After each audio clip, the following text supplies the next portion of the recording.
die mense weet nie altyd dat daar actually 'n lost and found is nie, want mense vra oral vir ons sekuriteit, het jy 'n beursie gesien, het jy 'n foon gesien, het jy maar ons handig die goed in by die aardklopkantoor altyd. Op die terrein. Op die terrein is daar 'n aardklopkantoortjie altyd en ons vat elke kaartjie, elke selfoon, elke beursie wat ons optel, sleutels, vat ons aardklopkantoor en ek weet die aardklopkantoor het al vir ons gesê aan die einde van die week sit hulle met 'n boks vol goed wat mense nie gaan haal het nie. So asseblief, ek sou sê een wenk, onthou daar is 'n lost and found. Ja, onthou daar's 'n lost and found vir as jy iets verloor het, maar onthou ook daar's 'n lost and found vir as jy daai verlore R100 optel. Gee hom maar daarin, laat jou geweet jy nou nie vanaand pla nie. Die enige ou met 'n aardklop hemp gaan nie noodwendig of met 'n buffie gaan nie noodwendig weet wat ingehandig is nie. So as jy sleutels verloor het, help dit nie jy vra die eerste beste wag nie. Hy gaan nie noodwendig weet nie, want as 'n wag iets optel, dan laat weet hulle ons en hulle vat dit na aardklopkantoor toe, maar dit is nie almal weet wat daar is nie. So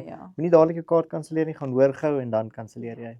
Aardkloppers, ons gaan vir julle hierdie wenke mooi opsom en dan kan julle dit by julle hou en mooi bestudeer voor die fees en dan kan jy werklik fees soos dit moet wees.